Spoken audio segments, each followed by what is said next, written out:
এখানে মন্দির আর সামনে এরকম পুজোর সামগ্রী পাওয়া যাচ্ছে।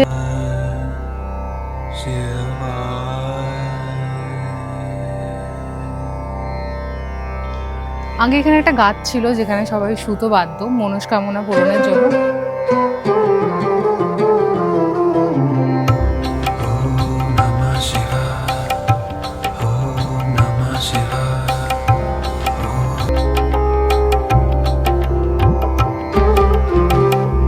হাই এভরিওয়ান, কেমন আছো সবাই? আশা করছি তোমরা খুব ভালো আছো আর আমরা খুব ভালো আছি। আর আমরা তো এখন আছি শিলিগুড়িতে। আজকে হচ্ছে 14 জানুয়ারি আর আজকে মকর সংক্রান্তি। বাট ওয়েদার দেখো তোমরা, মকর সংক্রান্তিতে এরকম ওয়েদার থাকে সত্যি জাস্ট ভাবা যায় না। আর এইটা হচ্ছে আমার শ্বশুর বাড়ি, যার ট্যুর আমি হয়তো পরে দেবো। আর যাই হোক, এখন আমরা যাচ্ছি জল্পেশ মন্দিরে আর তারপর যাবো ভামড়ি দেবী মন্দিরে পুজো দিতে। আর রোহন বলো, ভামড়ি দেবীর মন্দির কোথায়? ভামড়ি দেবীর মন্দির হচ্ছে বোদাগঞ্জ বলে একটা জায়গায়, জলপাইগুড়ি ডিস্ট্রিক্টেই। আর জলপেশ হচ্ছে ময়নাগুড়ি থেকে 7-8 কিলোমিটার ডিস্টেন্সে। তো আমরা প্রথমে যাব জলপেশ, তারপর ওখানে পুজো দিয়ে তারপর আমরা যাব ভামড়ি দেবীর মন্দিরে। তো লোকেশনগুলো খুবই সুন্দর। ভামড়ি দেবীর মন্দির তো ফরেস্টের মধ্যে অবস্থিত, তোমরা সবাই দেখতে পারবে। আর জলপেশ হচ্ছে জলপাইগুড়ি ডিস্ট্রিক্টের ময়নাগুড়ি ব্লকের জর্দা নদীর তীরে অবস্থিত। আর ওইখানে হচ্ছে শিব হচ্ছে স্বয়ংভূ। আর ওখানে আমরা যে পুজো দিতে যাব, অনেক দিনের ইচ্ছা ছিল বাট আমরা যেতে পারছিলাম না। তো আজকে ফাইনালি আমরা যাচ্ছি আর আশা করছি তোমাদের এই ব্লগটা খুব ভালো লাগবে, তাই ব্লগটা স্কিপ না করে দেখতে থাকো। এই যে আমাদের গাড়ি চলে এসেছে i20, কালকে i10টা নিয়ে বেরিয়েছিলাম। আর আজকে রোহন ড্রাইভ করবে না। না আমি করব। ড্রাইভ করবে? হ্যাঁ। কখন করবে? ঠিকই, শুরুতেই করতে পারি কি? শুরুতেই করো তাহলে। হ্যাঁ, তাহলে শুরুতেই করি। আজকে আমরা 5 জন যাচ্ছি। আমি যাব, রোহন যাবে, আমার ভাই যাবে আর আমার ছোট মামা এসে ছোট মামা যাবে আর হাবু কাকা আছে, মানে আমাদের নিয়ে যাবে হাবু কাকা। তো যে বাড়ি সবাই যাচ্ছে না, সবাই বললো যে একটু কাজ আছে তাই জন্য কেউ যাচ্ছে না। মা পাপা নাহলে যেত। যাই হোক, ওদেরকে নিয়েও আরেকদিন বেরোবো। আর এখন বাজে ঘড়িতে 10টা, সরি 11টা বাজতে যায়। লেট হয়ে গেছে বেরোতে। আমরা তো অলওয়েজ লেট, তোমরা জানোই। টাইমে আমরা কেউ বেরোতে পারি না, আমাদের লেট হয়েছে ঘুমাতে। এই যে আমার বর আজকে ড্রাইভ করবে। রোহন ড্রাইভ করলে আমার খুব মজা লাগে। ভয় লাগে না? না, ভয় কেন লাগবে? তুই তো ভালো পাকা ড্রাইভার। আর রোহন এখানে গাড়ি চালাচ্ছে, এখানে মামা, আবু কাকা, ভাই আর দাদা ভাই 4 জন পিছনে কষ্ট করে বসবে। হয়ে গেছে, একজনকে একটু সামনে গিয়ে বসতে হবে শুধু। এরা সবাই কষ্ট করে বসবে, বাট আমি তো এখানে বসে আছি একদম সামনে, সব থেকে বেস্ট।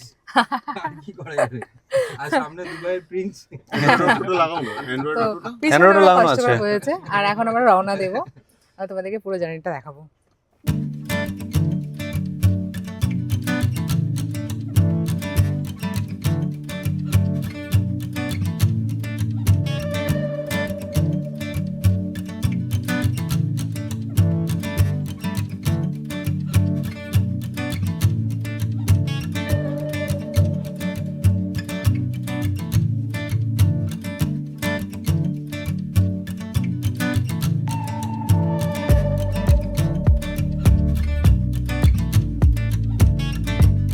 এইখানে চা বাগান দেখা যাচ্ছে, আমরা এখন চা বাগানের পাশ দিয়ে যাচ্ছি। কি সুন্দর রাস্তাটা, জাস্ট তোমরা একবার দেখো।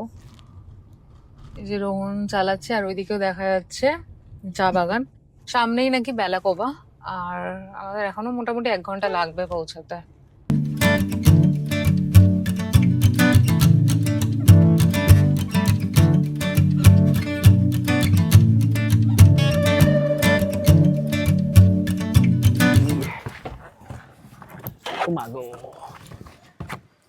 এখন বাজে 12টা আর আমরা কালিয়াগঞ্জে নামলাম। চা খাবো, এখনো 1 ঘন্টা মতো লাগবে পৌঁছাতে, অনেকটা লেট হয়ে গেল। আর আমাদের একটু বসার পজিশন চেঞ্জ করতে হবে, কারণ পিছনে 4 জন বসেছে, তো একটু অসুবিধা হচ্ছে। আর সামনে চায়ের দোকান আছে।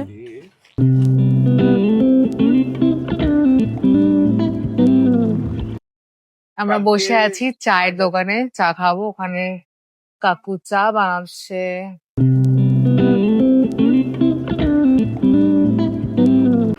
হয়ে গেছে আমাদের চা খাওয়া, এখন গাড়িতে উঠছে সবাই এই যে।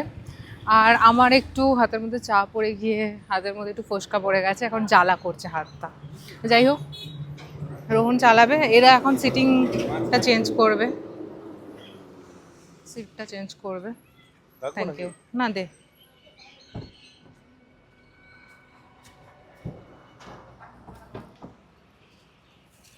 আমাদের ড্রাইভার লেট করছে চালাতে, কিছু বলবে? পৌঁছেই এখন আমি তাড়াতাড়ি চালাতে হবে। কটা হয়েছে? 12:30। আমরা ভেবেছিলাম শিলিগুড়িতে প্রচণ্ড ঠান্ডা হবে, বাট দিনের বেলা এত রোদ আর মানে প্রচণ্ড গরম, সোয়েটার পরেও গরম লাগে, আর হিটটা প্রচুর আছে, কিন্তু রাতে প্রচণ্ড ঠান্ডা, রাতে মানে ঠান্ডা বাড়ছে, 12-13 ডিগ্রিতে নেমে যাচ্ছে টেম্পারেচার। আর সকালবেলা মোটামুটি 24 ডিগ্রি কালকে ছিল, আজকে ওরকমই হবে, 24-25 হবে। নিউ জলপাইগুড়ি স্টেশন থেকে জল্পেশ শিব মন্দির পৌঁছানো খুবই সহজ। এনজিপি স্টেশন থেকে সরাসরি ট্যাক্সি নিলে প্রায় 1.5-2 ঘন্টায় পৌঁছে যাওয়া যায় জল্পেশ শিব মন্দিরে। চাইলে ট্রেনে ময়নাগুড়ি রোড স্টেশনে নেমে সেখান থেকে অটো বা টোটো করে সহজেই পৌঁছে যাওয়া যায় জল্পেশ শিব মন্দিরে। আর 1 মিনিটে পৌঁছাবো। আমি ভাবলাম এই মন্দিরটা, বাট না, দূর থেকে মনে হয়েছিল আরো যেতে হবে। ওই যে দূর থেকে দেখা যাচ্ছে মন্দির।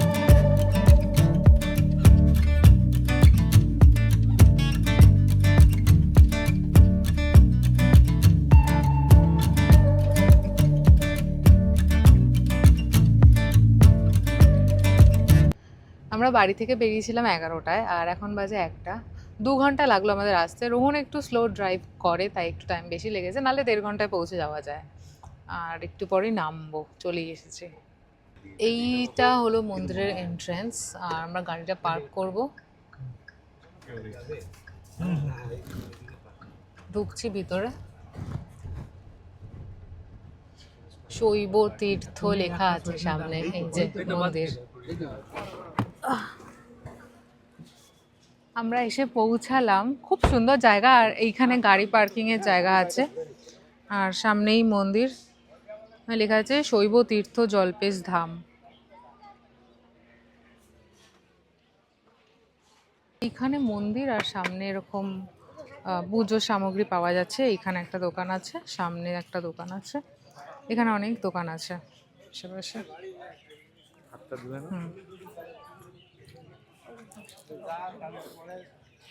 5 রকম দিয়ে দাও, হ্যাঁ একটা বেল দাও। আর 5 রকম ফল, হ্যাঁ হ্যাঁ 5 রকম ফল। সুতা, এই যে সিঁদুর, হ্যাঁ এটা কোথায় দেবো? এটা শিব পার্বতী আছে ওখানে। আচ্ছা, আর জল দিও একটা। আর এটা পেরা সন্দেশটা, এই যে পেরা সন্দেশটা, হ্যাঁ এটা পেরা সন্দেশ, সিরাটা দাও। আমি ডালা নিয়ে নিয়েছি, আর এখানে 200 টাকা করে ডালা নিচ্ছে। আর এখানে চিড়ে আছে, ধূপকাঠি আছে, প্যারা আছে, 5 রকমের ফল আছে, মোমবাতি আছে, আর এখানে একটা সুতো টাইপের আছে, 200 টাকা নিচ্ছে। আচ্ছা, মন্দির কিন্তু 7টা অবধি খোলা থাকে, আর সন্ধ্যে অবধি জল ঢালতে দেয়। এইখান দিয়ে মন্দিরের এন্ট্রেন্স, এটা দিয়ে যাব এখন। জল্পেশ শিব মন্দির উত্তরবঙ্গের জলপাইগুড়ি জেলার ময়নাগুড়ির কাছে অবস্থিত এক প্রাচীন এবং অত্যন্ত পবিত্র শিবধাম। বিশ্বাস করা হয় এই মন্দিরের শিবলিঙ্গ স্বয়ংভূ, অর্থাৎ প্রাকৃতিকভাবে উদ্ভূত। মন্দিরের ইতিহাস প্রায় 500 বছরেরও বেশি পুরনো, এবং কোচ রাজাদের আমল থেকেই এই মন্দিরের সাথে গভীর ধর্মীয় বিশ্বাস জড়িয়ে আছে। শ্রাবণ মাস ও শিবরাত্রিতে এখানে হাজার হাজার ভক্ত মহাদেবের আশীর্বাদ নিতে আসেন। এই মন্দিরে ঢোকার জন্য টিকিট কাটতে হয়েছে, এই যে টিকিট 20 টাকা করে নিল পার টিকিট, আর এই সামনে এখান থেকে টিকিট কাটতে হয়েছে। আমরা এখন ঢুকছি মন্দিরের ভিতরে, আর বাহ কি সুন্দর।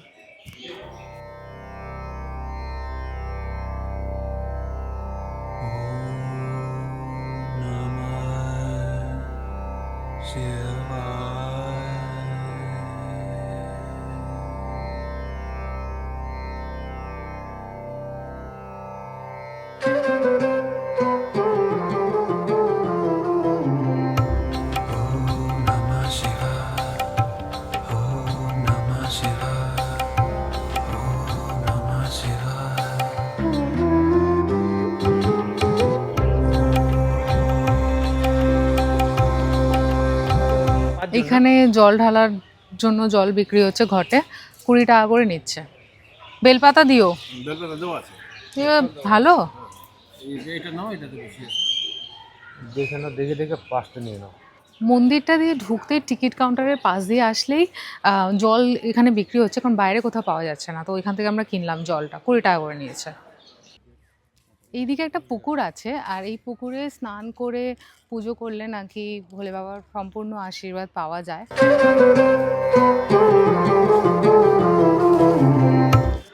আগে এখানে একটা গাছ ছিল যেখানে সবাই সুতো বাঁধতো মনস্কামনা পূরণের জন্য, তো এখন সবাই এখানেই বাঁধে, আর মনস্কামনা পূরণ হয়ে গেলে এখান থেকে যে কোনো একটা সুতো খুলে দেওয়া হয়, তো এখানে সবাই এখন সুতোগুলো বেঁধে চলে যায়। জলপেশের এই মন্দিরটা 500 বছর পুরনো মন্দির, আর ভামরি দেবী শক্তিপীঠকে উদ্দেশ্য করেই এই মন্দিরটা বানানো হয়েছে।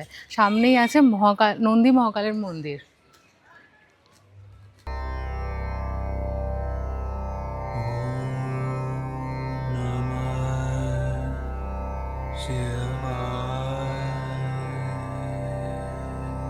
আমরা এখন মন্দির থেকে বেরোচ্ছি, এখন 1:45 বাজে, আর আগে একটু লাঞ্চ করে নেব, তারপর যাব ভামরি দেবীর মন্দিরে। ভামরি দেবীর মন্দিরটাও একটা কিন্তু শক্তিপীঠ, যেখানে মায়ের বা চরণ পড়েছিল। আর এখন এই ডালাগুলোকে নেব, আগে প্যাকিং করাবো, তারপর যাব। এখানে সব প্যাকিং করে দিচ্ছে ডালাগুলো।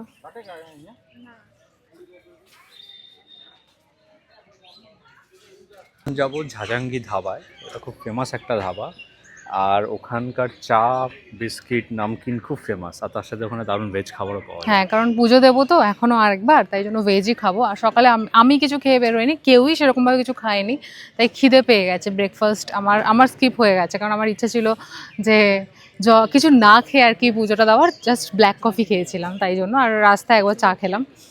বাট না খেয়ে পুজো দিতে খুব ভালো লাগে, বাট যেহেতু 2টো বাজে তাই কিছু একটা ভেজ খেয়ে নেবো, তারপরে মায়ের মন্দিরে যাবো। এখন আবু কাকা গাড়ি চালাচ্ছে, এই রোহন কোলে বসেছে, ওইদিকে আমার ভাই বসেছে, রোহন বসেছে, এদিকে দাদা ভাই।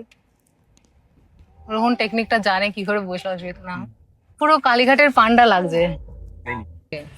এখন আমরা এসেছি ঝাজাঙ্গি ধাবা, এটা শিলিগুড়ি থেকে আলিপুরদুয়ার যাওয়ার পথে পড়ে। এটা খুব ফেমাস একটা ধাবা, এখানে পিওর ভেজ আইটেম পাওয়া যায় সব, আর এখানকার চা আর চায়ের সাথে যে স্ন্যাক্সগুলো দেয় নিমকি টাইপের, সেগুলো খুব ভালো খেতে হয়। আর আমরা কি খাচ্ছি? আমরা খাবো হাত রুটি আর তরকা।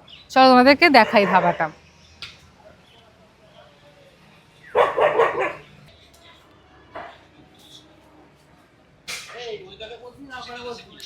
ভাইয়ের সাথে বস। হ্যাঁ দাও। এখানে কি খাচ্ছো? কি অর্ডার করেছো? সোয়াবিন, ভাত, সোয়াবিনের তরকারি, ডাল, আলু ভাজা। এটা টেস্ট করি। নিরামিষ। ভেজ। দারুণ। তুমি কি ভাত খাবে? না, রুটি খাবো। রুটি তরকা তো?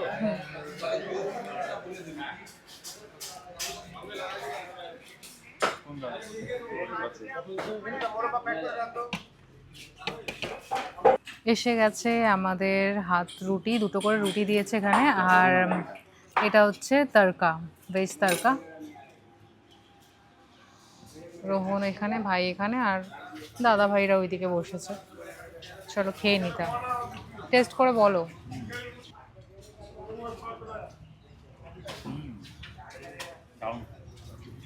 খা। গরম তো।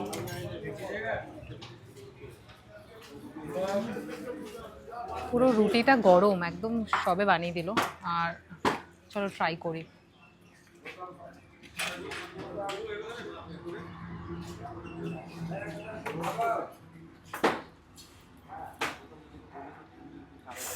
প্রচন্ড গরম।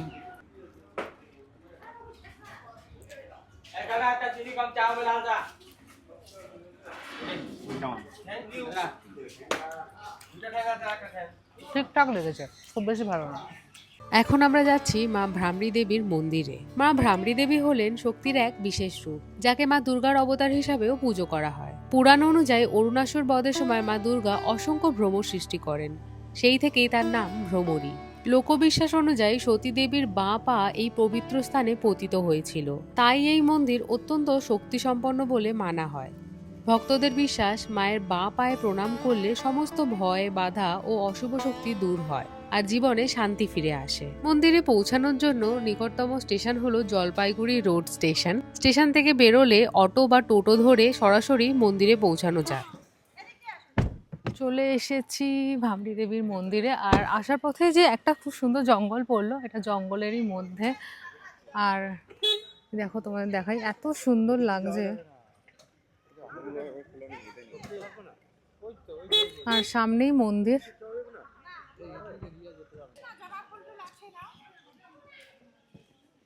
আমরা এসে গেছি ধামরি দেবী মন্দির। এটি একটি শক্তিপীঠ এবং আমরা পুজো দেবো না এখানে, কেননা আমরা অলরেডি জলপেশে পুজো দিয়ে এসেছি, তারপরে আমরা খাওয়া দাওয়া করেছি। এখানে আমরা এমনি দর্শন করবো আজকে।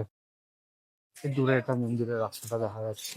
আর পুরো জঙ্গলের মধ্যে মন্দিরটা এত সুন্দর একটা জায়গায়। লাস্ট আমরা শান্তিনিকেতন ঘুরতে গেছিলাম, তখন ওখানে মা কঙ্কালীতলার মন্দিরে গিয়ে পুজো দিয়েছিলাম। আর মানে মোটামুটি 4-5 বছর পর কোনো শক্তিপীঠে আসছি, ভীষণ ভালো লাগছে। এই যে এখানে থেকে রাস্তা শুরু।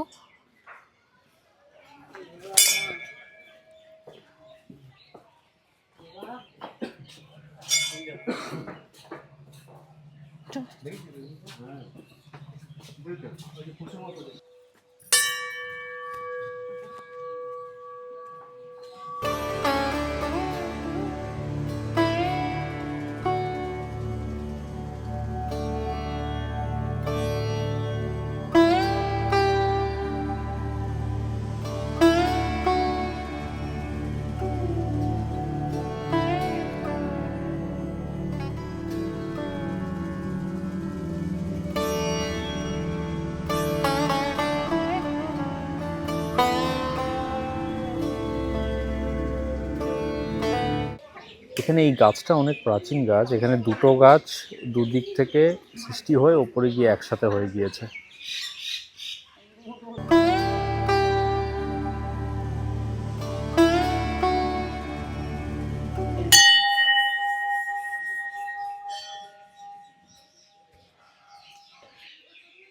উপরে এখানে মা অন্নপূর্ণার মন্দির, শিব ঠাকুর আর মা অন্নপূর্ণা।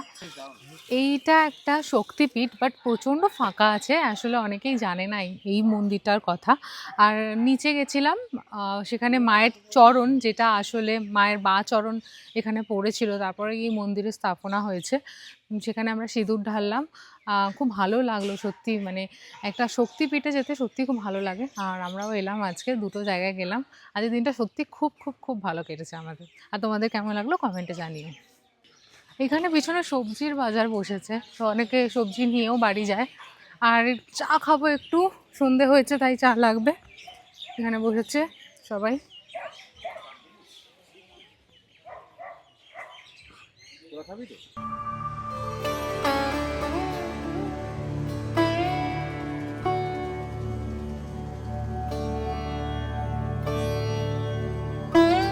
আমরা ভামরি দেবী মন্দির থেকে বেরিয়ে চা টা খেয়ে এখন যাচ্ছি বনদুর্গা মন্দিরে। আর তোমরা রাস্তাটা একবার দেখো, জঙ্গলের মধ্যে দিয়ে হাঁটছি, কত সুন্দর লাগছে। আর এখানে হাতি বেরোয় সন্ধ্যে নামলে। 7 মিনিটসের ওয়াকিং ডিস্টেন্স বনদুর্গা মন্দির।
এইখানে আসল মন্দির, এখানকার পুরোহিত বলছেন যে এটা হচ্ছে ভ্রামরী দেবীর মন্দির থেকে 5 মিনিটের ওয়াকিং ডিস্টেন্স জঙ্গলের মধ্যে দিয়ে। তো এখানে ভেতরে একটা গাছ আছে, এই গাছটাই নাকি মেইন স্থান যেখানে মায়ের লেফট চরণটি পড়েছিল। এখানেই নাকি প্রথম পুজো শুরু হয়। পরে এখানকার বন বিভাগের সাথে এদের কমিটির কিছু গণ্ডগোল হয়, তো তারপরে এদের কমিটি দুটো ভাগে বিভক্ত হয়ে যায়। তো প্রথমে আমরা যে মন্দিরটা গেলাম সেখানেও পুজো হয়, এখানেও পুজো হয়, কিন্তু এটা হচ্ছে আসল স্থান। অনেকে যারা প্রথম মন্দিরটা যায় তারা ভেতরে না এসে ওটা দর্শন করেই চলে যায়, কিন্তু যারা জানে তারা এই মন্দিরটাতেও আসে দর্শন করতে। এখন ঘড়িতে বাজে 4:30, আর এখন আমরা বাড়ি যাচ্ছি। আজকে 3টে মন্দির কভার করলাম, আর এইটা হচ্ছে বনদুর্গা মন্দির, যেখানে মায়ের চরণ পড়েছিল, যে গাছটা তোমাদেরকে দেখালাম সেখানে। আগে এখানে পুজো হতো, এখনও পুজো হয়, বাট এটা ডিভাইড হয়ে গেছে দুটো ভাগে। যারা যায় না তারা ওটা দেখে বেরিয়ে চলে যায়।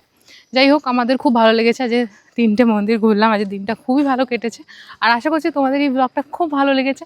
ভালো লাগলে একটা লাইক করে দিও, আর আমার চ্যানেলটাকে সাবস্ক্রাইব করতে ভুলো না। দেখা হবে তোমাদের সাথে খুব শিগগিরই পরের একটা ব্লগে। ভালো থেকো সবাই, টাটা।